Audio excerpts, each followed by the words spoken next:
Hey, everybody. Welcome to another episode of The Bitter Pill.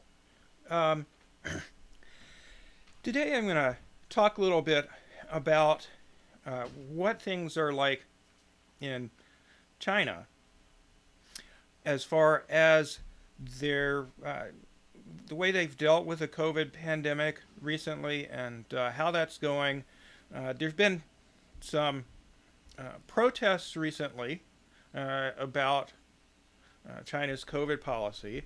Uh, Small, fairly you know, isolated protests, as we'll talk about. And there's been a lot of controversy outside of China about uh, how China is dealing with COVID. China uh, implements what they call a dynamic zero uh, COVID policy, which means that basically they use a variety of different means, uh, you know, to keep COVID infections as low as possible. Uh, by the way, folks, let me know if my mic is, if I'm coming through loud enough because, I'm having to speak here with my mic a bit far away from me. So let me know if I need to try to figure out a way to move it closer. Um, and let me. By the way, folks, let me know if my mic is, if I'm coming through loud enough because I'm having to speak here with my mic a bit far away from me. So let me know if I need to try to figure out a way to move it closer. Okay. Anyway, where was I? So, uh, China pursues a policy that they call dynamic COVID zero, by which they mean they want to try to keep cases of COVID as low as possible, as close to zero as possible. And of course, with 1.4 billion people and such an infectious disease, you're probably never actually going to hit zero cases in the whole country. But they try to keep cases as minimal as possible through a wide variety of different strategies, such as controlling who comes in and out of the country, massively testing people and tracing who they've had contact with if they do test positive, quarantining people who test positive. Of course, a very high vaccination rate. They wear masks indoors at least. Anytime people are in a public indoor space, and a variety of other things. And recently, there have been some protests in, I believe, Shanghai, Beijing, and I'm trying to remember what other cities, a couple of other cities in southern China, Guangzhou, and I'm blanking on the other one. Let me see if I can figure that out.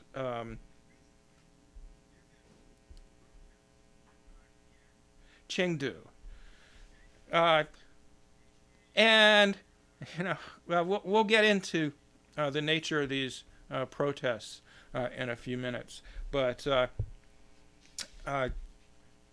one thing that happened recently in western China, in Urumqi, the capital of Xinjiang, is that there was a fire at an apartment complex there, where in a high-rise apartment complex, where 10 people died as a result of smoke inhalation, and it was obviously a horrible tragedy, and certainly people there in Urumqi and elsewhere in China were understandably very upset about it, and there have been protests in Urumqi and some in other places, about the fire and whether there were screw-ups that occurred that caused people to be killed. But one common claim that's been made, particularly outside of China is that the reason this tragedy occurred was because of China's zero COVID policy. So, first thing I want to address is what's the evidence regarding whether that's really true? What really happened in the fire? Um, and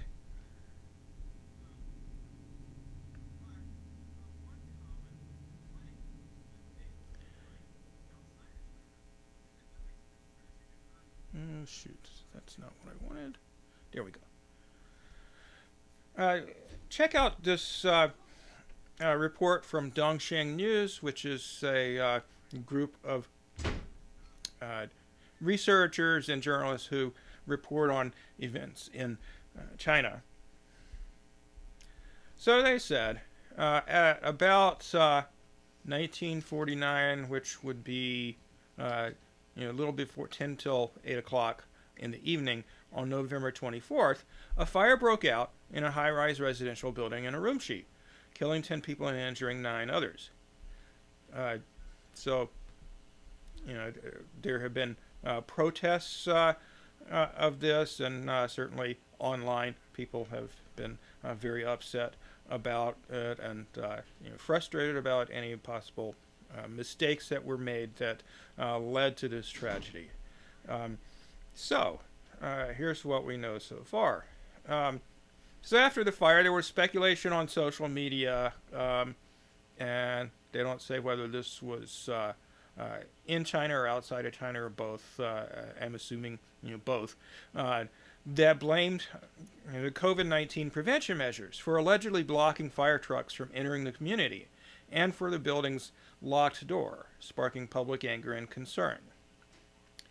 But this community, I'm not sure how to pronounce that, has been designated as a low-risk community since November 12th, meaning they didn't find many, if any, cases of COVID in the community, and residents were allowed to circulate freely. There were no, they weren't, under lockdown. So the residents of the 15th floor apartment where the fire began exited the building safely, but it was reported in Xinhua, again, I'm not sure I'm pronouncing that right, news that fire trucks couldn't get close enough to the building because the streets were narrow and there were cars illegally parked, and bollards, I guess that's barriers, had been installed for a pedestrian crossing. So the fire trucks were too far away to effectively fight the fire. So this wasn't due to pandemic controls. The zero COVID policy is not responsible for the fire tragedy in Urumqi. But how this national policy is implemented at local levels remains a massive challenge. It's still unclear if the protests that I mentioned previously only represent dissatisfaction with the policy or other interests.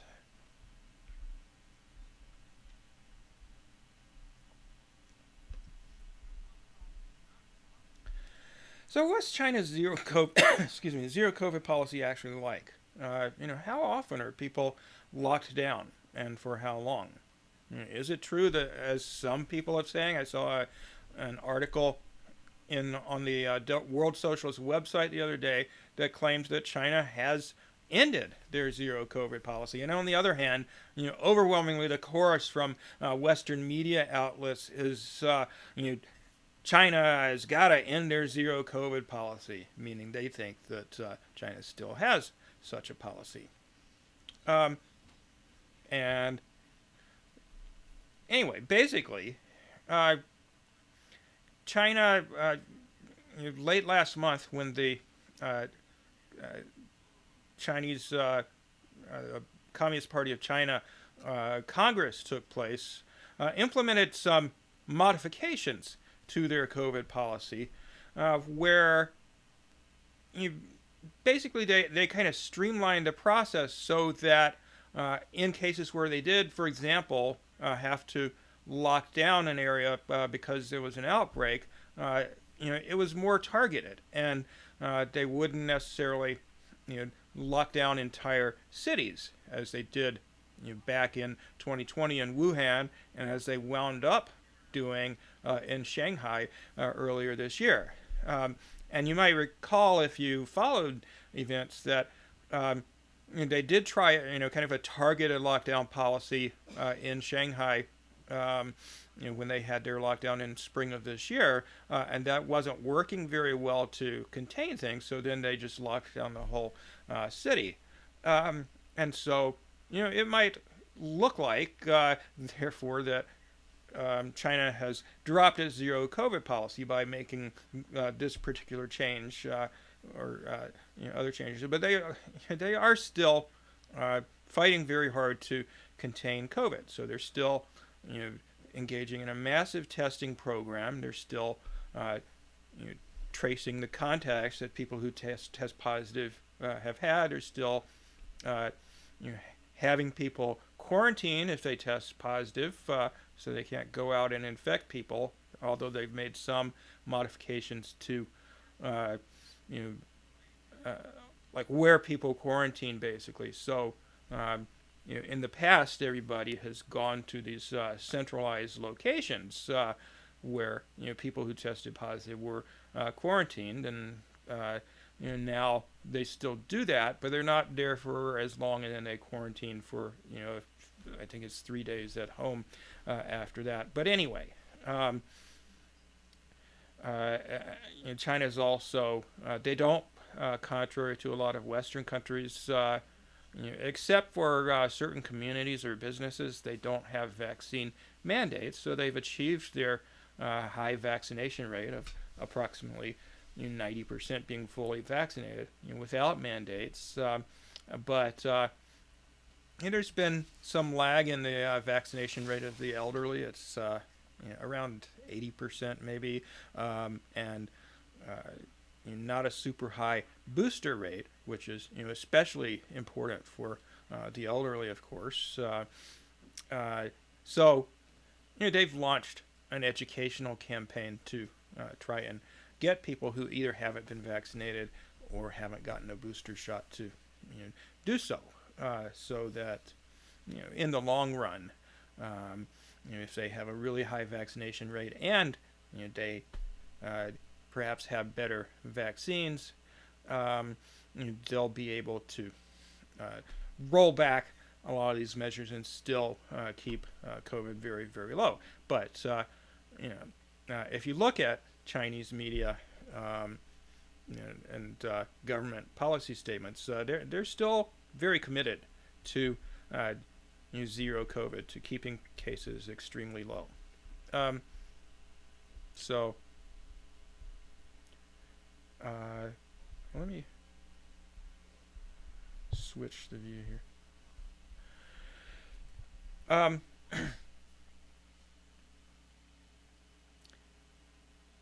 So it's not really clear when they're going to end. Well, they're really not technically ever going to end zero COVID unless they just completely change their mind about what their goal is, because their goal so far has remained to keep COVID cases extremely low for the foreseeable future. What will hopefully change in the future is that they'll have other better ways of containing it that don't require people to be locked down or what have you, and still keep case rates very low, such as better vaccines, better indoor ventilation, and so on and so forth. But for now, that is their policy.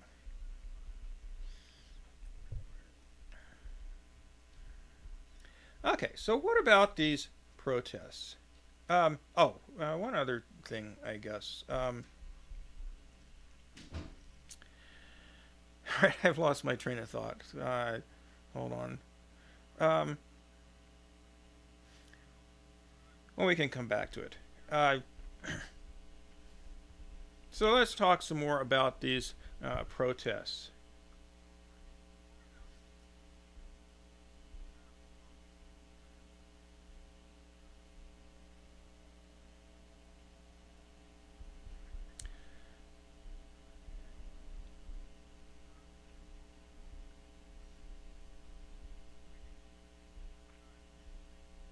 Okay, so NPR had a story claiming China's lockdown protests and rising COVID leave Xi Jinping, China's president, with two bad options. Um, and they say, when protests erupted in China over the weekend, a social media post forwarded countless times quoted a former Chinese leader saying the people should be allowed to speak and encouraged to care about state affairs. That leader was Xi Jinping, the late father of Chinese President Xi Jinping. Whether the younger Xi will take the advice given in a speech years ago is unclear. Several days of extraordinary street protests in cities and universities across the country have highlighted with brutal clarity how unpopular China's dynamic zero COVID policy has become. Okay, so this is what they claimed, that there were protests all over the country against China's zero COVID policy, and that this policy was now very unpopular in China. Okay, well, let's look at some reality here. Ironically, NPR itself did a story. I mean, this was some time ago, but from talking to people such as Jerry who live in China or seeing what they have to say, what NPR is saying, isn't really true. They actually ran a story in September of 2020 where they said polls were finding that let's see, where's the stuff about China? Nearly half of respondents said they had become more trusting of their national government since the outbreak. Only 3.3% said they had less trust in national leaders after the epidemic. Overall, more than 90% of respondents said they were satisfied with how China's national leaders managed the outbreak. And like I said, and I'll put links to the interview I did with him and clips from the interview in the video description. But in my conversation with Jerry Gray the other day, he told me that basically everyone he talked to, and he's talked to a lot of people. He's a very outgoing guy. His wife has a very big family. He has lots of acquaintances, and he goes out and talks to people all the time. And essentially everyone he talked to said that they still support the zero COVID policy, and they don't like lockdowns, generally speaking. Who wants to be locked down? But a couple of things to note. They understand that in order for China to continue to have the very low infection and death rates that it has, that they're going to have some of that for the continuing for the near future. But another important thing to note is that the majority of people in China, and I've confirmed this from several sources, I don't have one handy to show you right now, but the majority of Chinese people have never ever had to lock down in the entire history of the pandemic. So, for example, back in early 2020, when this all started, Wuhan, obviously, the entire city of Wuhan locked down for, I believe it was about 3 months. There were lockdowns in a number of other major cities in China, but most of the country was not locked down, and that's continued to be the case. So, back in March, for example, the entire city of Shanghai locked down. I believe there were some partial lockdowns in Beijing and some other major cities, but vast majority of China wasn't locked down. So there's this myth in the West that people in China have been locked down almost continuously for the past 3 years, and that's been a universal thing, and that just isn't true. There's a lot more to zero COVID than lockdowns, and lockdowns are at any given point in time, typically not what people in China are experiencing. And in fact, a while back I did a video about China's and New Zealand's COVID policies, countering some misinformation about that, and pointed out that in both China and New Zealand, people actually, even though they had zero, China has a zero COVID strategy, and New Zealand had one at the time, so they were very restrictive about, for example, people coming in and out of the country. They would have to, quarantine until folks were sure that they didn't have COVID and so forth. But because they were so strict and so early in their lockdowns, or in China's case, regionally targeted lockdowns, since they, as a result, had very, very low COVID case rates, they were able to just go about their normal life. So, in fall of 2020, schools throughout China, opened up just as they normally do, in person, which, certainly wasn't the case in the United States. About, half of schools, in states around the country were not open in person in fall of 2020. And same thing in New Zealand. You have pictures of people attending large outdoor concerts. Very densely packed, tens of thousands of people. In early 2021, New Zealand hosted the America's Cup in February and March, I believe, of 2021. The waterfront was packed, tens of thousands of people there, packed very close together, and they could do that because they had virtually no COVID in their country, and same thing in China. So this idea that people have this restrictive, constrained life, isn't really true. And it's also not the case, despite myths that you hear all the time in the West, that the lockdown or COVID zero policy trashed the economy. In fact, although certainly as everywhere else in the world, China's economic growth slowed significantly since the pandemic started. Their economy has continued to grow. After initial decline during their lockdowns and the rest of the world's lockdowns, which affected countries throughout the world. China's economy resumed economic growth, and it's grown steadily ever since then. Not necessarily as fast as it was before the pandemic, but things are still going fairly well economically. Now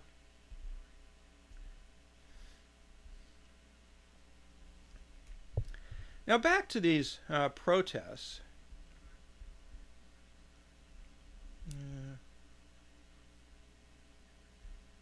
Where was I? Okay, I'll just go back to me. About these protests, against the lockdowns. Again, this happened in a pretty small number of towns. So far. It wasn't, contrary to what NPR was trying to tell you, going on throughout the country. The protests were very small, relatively speaking. At most, a few hundred people in cities like Shanghai or Beijing, which, all these cities where the protests took place are huge. I think Shanghai's got 25 or 30 million people or something, and Beijing is similar in size. So a few hundred people is a drop in the bucket. There just wasn't much going on. And in fact, Jerry Gray was saying the other day on a live stream that he asked his wife what she thought about the protests, and she was like, "What protests?" Because it wasn't, uh, a big topic of conversation on Chinese social media. It wasn't really reported in the news because it just uh, wasn't a big deal. On the other hand, everybody knew about the protests that took place in Xinjiang about the in Urumqi about the fire.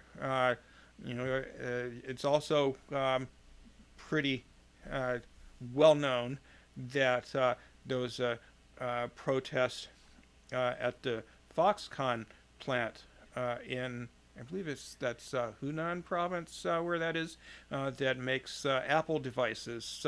And this was a labor rights protest. Foxconn is I believe they're a Taiwanese company. And there have been some labor issues there.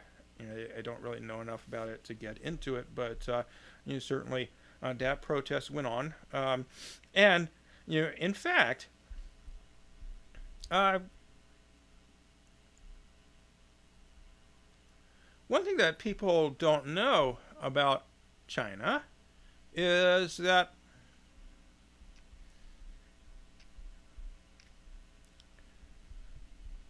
protests happen in China all the time.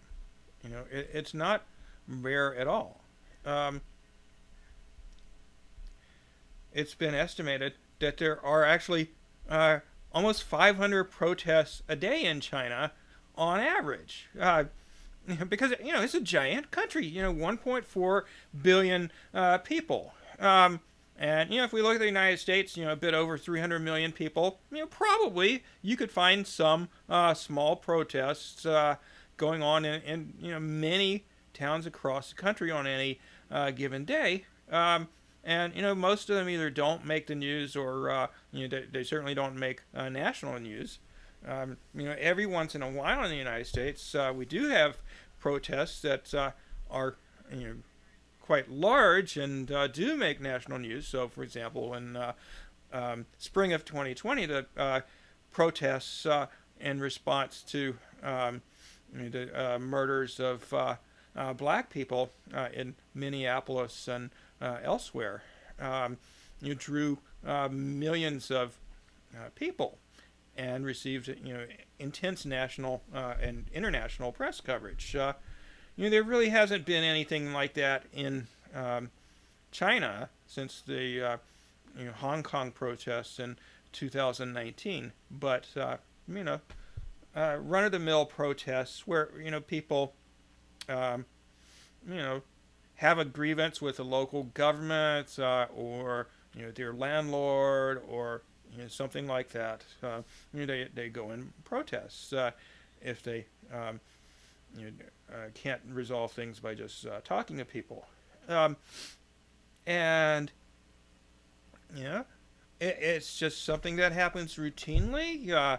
Sometimes police show up, sometimes they don't. And one thing that Jerry was telling me when I talked to him the other day, and that other people have also said, is that the relationship between the general public and the police is much, much different in China than it is in the United States. So, for one thing, police are not typically armed.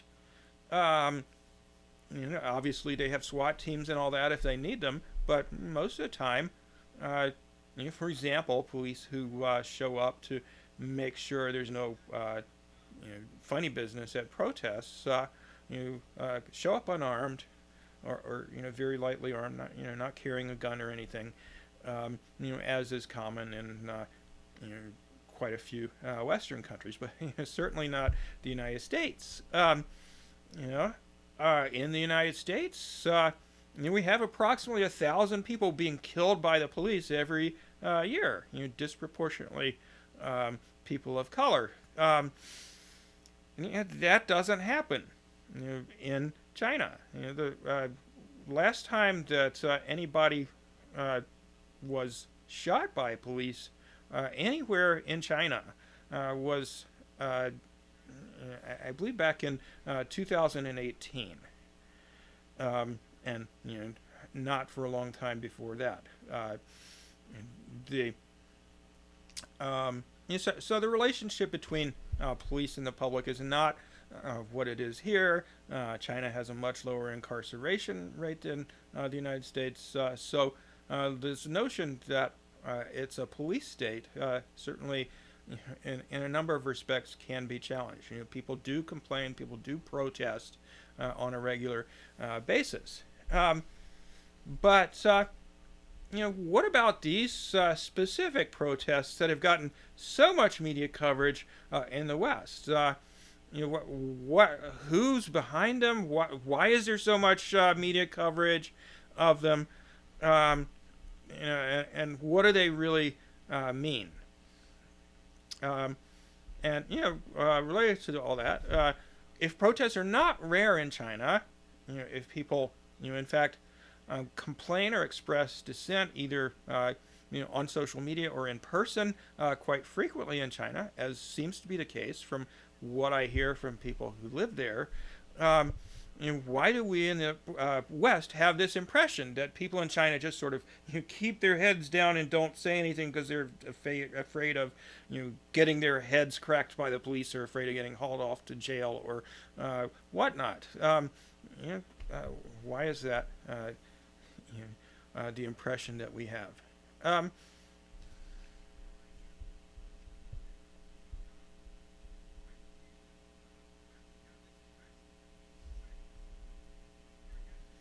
Let's see. I'm wondering if I got any comments from the few of you who are listening.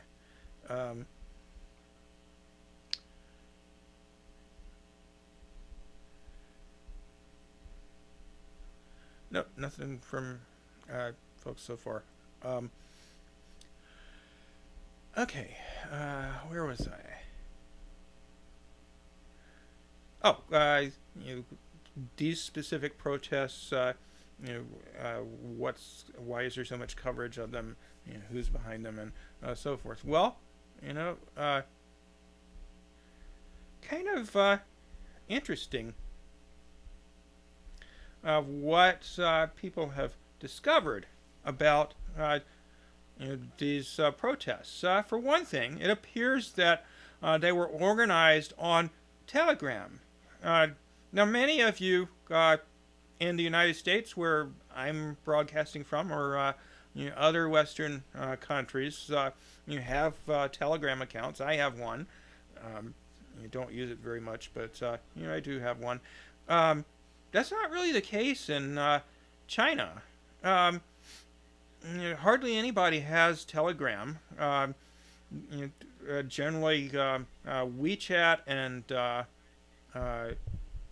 is it Weibo? Are by far the main social media outlets in China, and almost everyone uses them, and they feel quite free and open about expressing their views. But apparently, organizers of the at least a protest in Shanghai, and probably the other protests, although I don't have information here on that, they were organized on Telegram. Well, why were they organized on Telegram, you might wonder, given that almost nobody uses Telegram in China? Well, Telegram is encrypted, and they didn't want anybody to know, I guess, about the protests happening, and they also, were able to coordinate these protests, all happening in 4 different cities at the same time. And that's not typically the case with protests in China. Typically, protests are, local, against specific, or about specific local issues, and that wasn't the case here.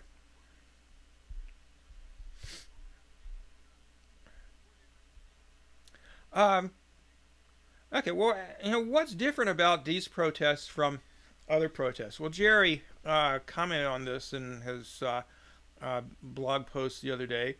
He said, on one hand, the protests at Foxconn and the protest in Urumqi, Xinjiang, over the fire, were genuine protests over real grievances. There was a labor protest in, at the Foxconn plant, and of course the Xinjiang protest was about the fire. Um, and again, legitimate protests happen all the time, and nobody goes to jail about them, um, or for them. But Jerry says, and he admits that he's speculating about this, but there are a few reasons why he's speculating. Um, that these recent protests seem to be different, and seem to be different in ways that suggest they might be influenced by outsiders. For one thing, they're pretty small and only happened in a few cities. Despite happening in huge cities. Um, and they're very coordinated. Protesters held the same blank signs in all four locations.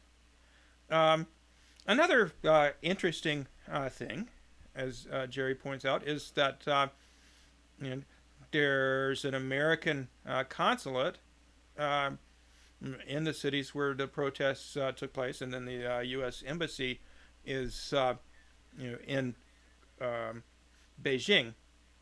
Um, and I'm not sure about the other places, but in Shanghai, the protests took place literally on the same street and very close to the American consulate in Shanghai. Now that doesn't prove anything, but it just seems a little bit suspicious.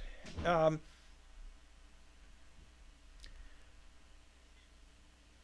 and this is would hardly be the first time that outside agitators have fomented protests in China, which is not to say that protests that do have outside agitators involved in organizing and promoting them and trying to get them to eventuate in conflicts. That doesn't mean that there aren't any real issues. So just as in Iran, for example, or in Ukraine in 2014 during the Maidan uprising that led to the violent overthrow of the Ukrainian government.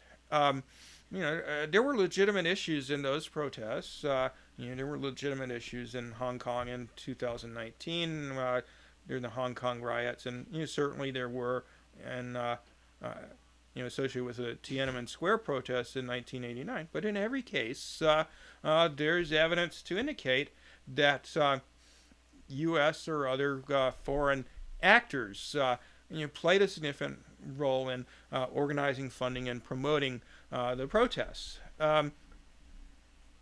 So let me show you some evidence pertaining to that.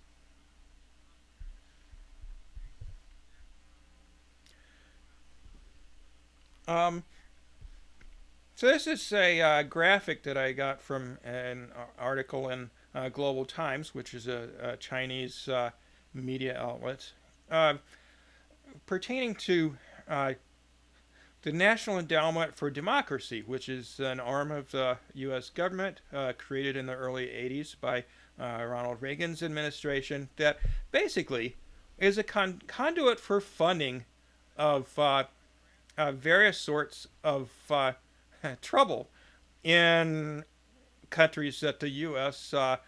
Government seeks to destabilize, if not overthrow. And in the year that they looked at NED funding for groups In China, in 2020, they spent $10 million granting funds to various groups. So, for example, in Hong Kong, $2 million was spent funding rioters, to create ultimately, at least on the part of some protesters, violent protests in Hong Kong. My friend and business partner, Mark Bogdanovich, lives in Hong Kong. Lived through the riots there, and I've heard from a number of other people, YouTube interviews that I've watched and so forth, that people in Hong Kong were afraid to go out because these protesters were violently attacking people, and some people were killed and injured by the violent faction of the protesters. I talked about all of this in my blog post here, which I'll put a link to in the video description.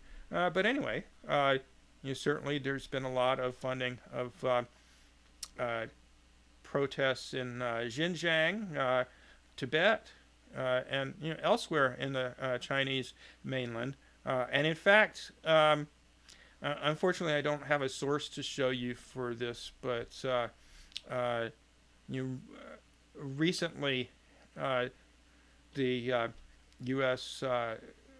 Spent about $300 million to fund groups promoting unrest of various sorts in China, including in Taiwan, of course, which, although it has a separate government, is in fact a part of China and supposedly recognized as such by the United States.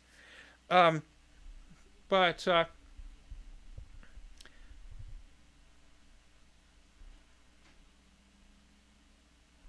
let's see, where was I?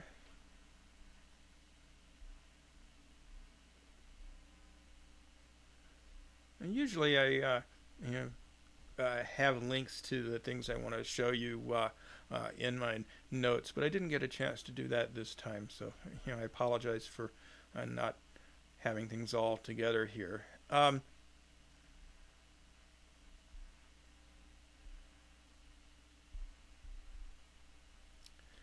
Oh, yeah, I wanted to show you this nice little summary about protests in general in China by Arnaud Bertrand. He says, one interesting aspect of the protests in China is that they shatter several persistent myths about the country. Myth number one, Chinese people can't protest.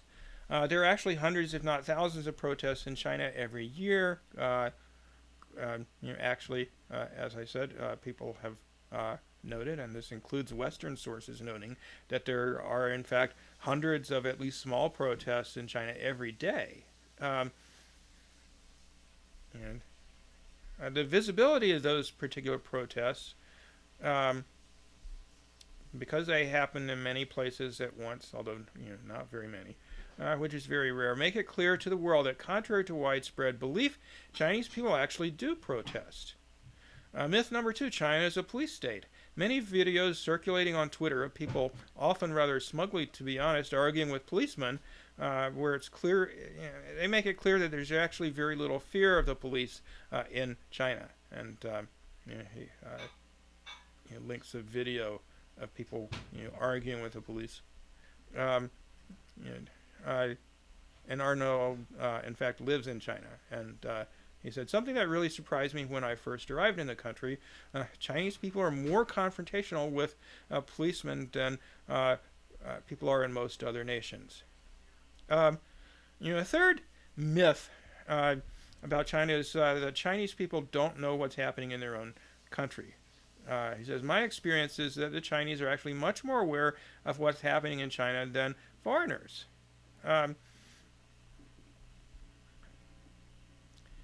The protests in several cities throughout China at the same time demonstrate this. They happen because of, or in reaction to a fire that killed 10 people in Xinjiang. That so the narrative goes, the firemen couldn't access in time due to zero COVID. And let me tell you, that's not the official state media narrative. Despite this, that's the information that got spread everywhere in China almost instantly. It demonstrates that there are widespread information networks that reach the whole population, even if the information in question doesn't agree with state media. The Chinese government has total control of the population. Myth number 4. Social credit score, blah, blah, blah. The social credit score claim is actually a myth. There's no such thing. Jerry Gray, who I mentioned, I talked to on here the other day, did a video the other day about social credit scores, and he said he went around basically polling people, asking people he encountered, what do you think about social credit scores? And basically, nobody knew what he was talking about. This is something that doesn't exist. It's yet another made-up Western propaganda claim, like weapons of mass destruction or what have you.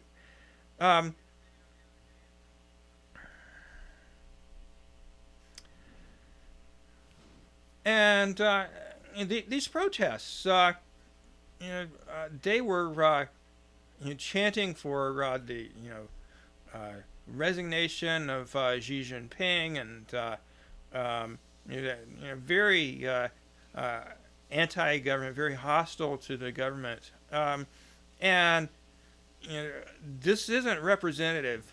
And people who live there will tell you this of how people in China feel about their government. In fact, more than 90% of Chinese people, according to a poll conducted by the Harvard Kennedy School, are satisfied with their government. And there was another poll done recently by a polling firm in, I believe, the Netherlands, that found that 83% of Chinese people considered their government to be, their society to be a democracy, which is far higher than what you find here in the United States.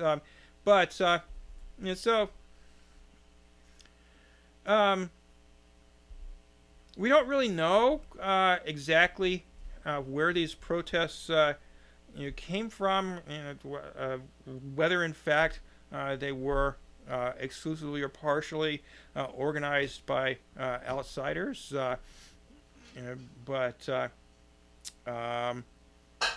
there's certainly reason to think that may have been the case, and there's no reason to think that the opinions expressed by these protesters, either of zero COVID or China's COVID policies, or the Chinese government generally, are representative of how most people in China feel. And of course, there's a range of opinion, and people have lots of different opinions. But as opinion polls and what people who live in or visit China find when they talk to people, there's a lot of general support for the government and support for the government's COVID policies, even though people are not very happy if they happen to be unlucky enough to get locked down.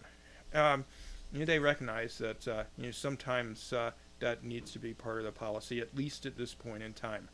And one final thing I wanted to mention is, well, why is it that people in China are so far willing to support or put up with lockdowns or with China's COVID policies generally? And here's why.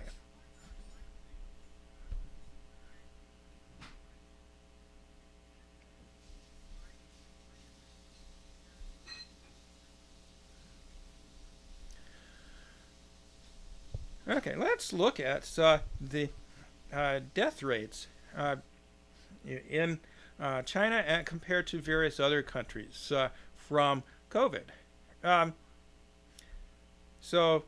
This first picture I'm showing you is cumulative confirmed COVID-19 deaths In the United States, about 1.1 million as of a few days ago. Italy about 200,000. Um, and down at the bottom we have China with only 5,000 people. In a country of 1.4 billion, as opposed to the United States' 330 million, who've died from COVID in a little under 3 years. And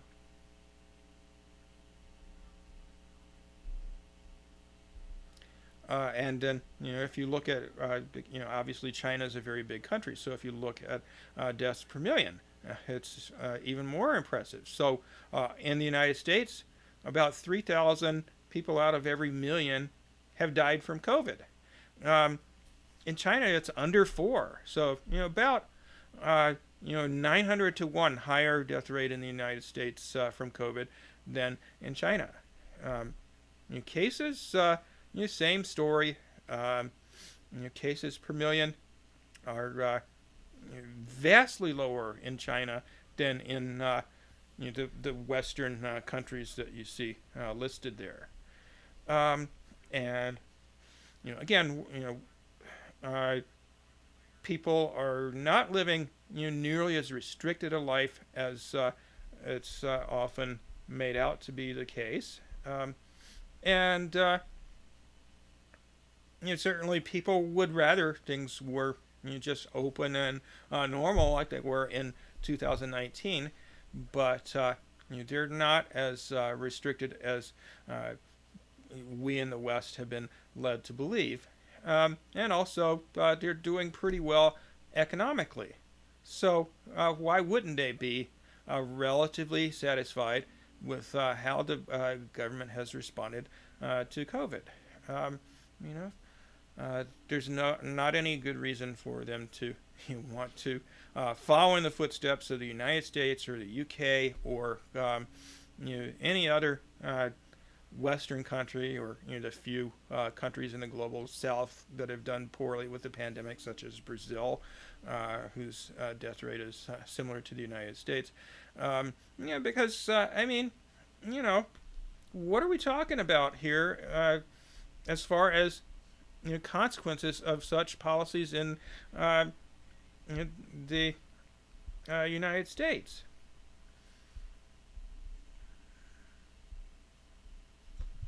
We're not just talking about 1.1 million deaths. We're talking about millions of people having gone to the hospital, and we're talking about massive economic damage as a result of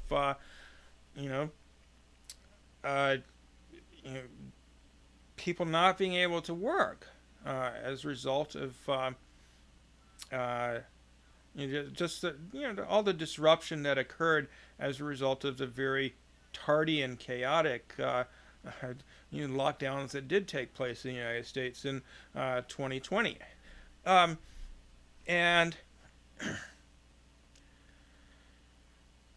this article talks about what may be the worst consequence of all. Not that over 1 million deaths isn't absolutely horrible, but long COVID, they say, may be the next public health disaster with potentially a $3.7 trillion economic impact, rivaling the Great Recession. And if you don't know what long COVID is a chronic illness resulting from a COVID-19 infection, not necessarily with the same symptoms, but it can be very debilitating, and it can last for months or years. In fact, there were quite a few people who developed it back in 2020, before there were vaccines, of course, who are still suffering from it today. Estimated that long COVID currently affects as many as 23 million Americans. So in other words, there are roughly, what would that be, like 1 in 15 or thereabouts in the United States who currently have had unpleasant, if not debilitating, symptoms from as a result of their COVID infection that have lasted for a couple of months at the very least, if not many months or years. Um, you know, at any given time, 2 to 4 million people um, are you know, unable to work as a result of long COVID. So, um, you know, China sees what's happening here, and they don't want that. So, you know, uh, they'll continue doing what they're doing until such time as they're able to find other ways to contain COVID, such as you know, more and better vaccination, you know, better ventilated and public spaces and so forth. And unfortunately, it doesn't seem like we're going to do anything to contain COVID, and still over 300 people a day are dying from it here, which is very unfortunate. So anyway, that's why China's doing what it's doing, and as a result, people in China generally feel okay with what they're doing, and would much rather be in their situation with all the inconveniences it sometimes has for them than to be in ours. Okay, thanks for listening. I will talk to you soon.